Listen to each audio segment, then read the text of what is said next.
Hey, good afternoon, and welcome to another episode of C10's Garage. This episode specifically is over the hydraulic brake system, or actually the clutch system. Today is what we're going to address for Quintus on Hayabusa.org. So it's actually perfect timing because I actually have my bike apart for chain and sprockets, and so we actually have some access here to the slave cylinder and the clutch master. So I'm going to point out a couple of things here. I saw a comment that it was actually hard to bleed this.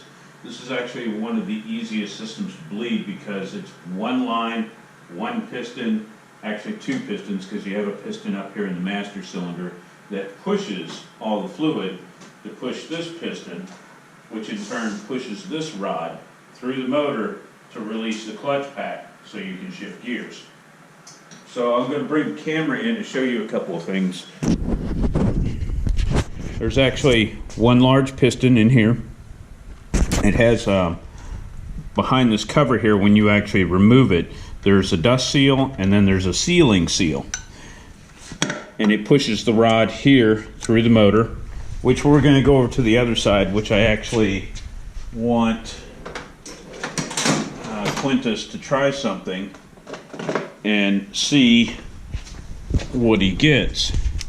Now, bear with me for a second.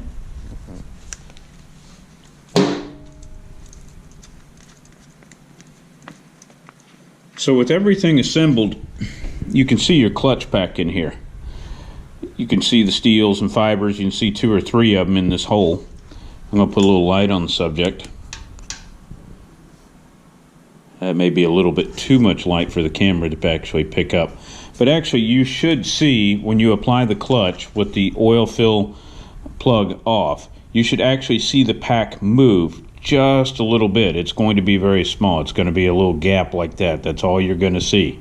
That's just enough to release the drive. But I'm going to tell you more than likely what has actually happened. And it's not going to be a problem here. It's going to be a problem more than likely up in the master cylinder. So you actually have a piston that moves in here every time you activate the lever, okay? And that piston has a 360-degree rubber seal that is reversed. It is wiping on the wall. So let's just say this is the cylinder wall right here. This piston is moving like this with this rubber seal, and it's pushing the fluid down the line into the slave cylinder right here, which then in turn pushes the piston that way, which pushes the rod through the motor to release the clutch pack. Now, brake fluid .3.4 is hydroscopic. It means it absorbs moisture from the air, and a lot of times hydraulic brake systems and clutch systems are neglected, and they're actually vented. There is a vent hole right here you can see. Even though you have a rubber seal, the system is not airtight. So it's collecting moisture over all the years. And what happens is you build crud up inside this piston area. And so as it's going through, just like piston in your cylinder bore, how it gets scratched. Something here.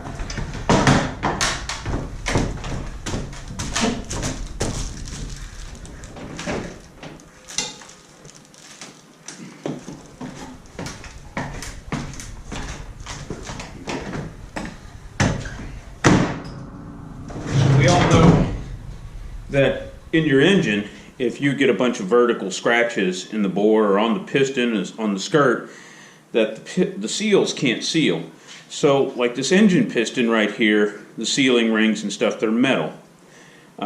Inside that system, they're rubber.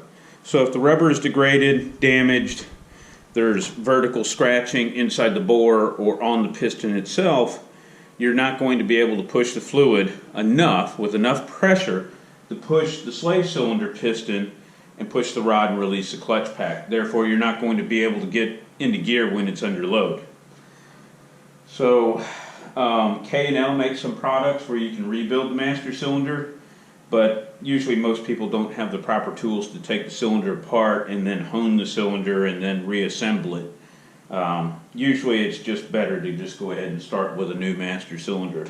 I wouldn't even really recommend a used one off of eBay or anything like that, especially with a Gen 1 error, because more than likely it's been sitting up in somebody's attic, open, and all the fluid is dried up in it, and you're going to apply fluid to it, and you're going to try to bleed the system, and it's going to have probably the same problems. They're not a cheap part. I replaced one of these for the neighbor's 1200 Bandit 2001, which is of the era of the Gen 1 Hayabusa. And it was in the neighborhood of $235 if I remember correctly. But he basically had the exact same problems as you, Quintus. And we actually didn't replace his slave cylinder. I simply took it apart, there was no scoring in it, cleaned it, ordered a new seal, new dust seal, new internal seal, put it back together, bled it out. It was done in 5 minutes. It doesn't take much to bleed this system. So I hope this helps you out a lot. But more than likely you're going to need a new master cylinder. So anyway guys, that's it. Have a good one.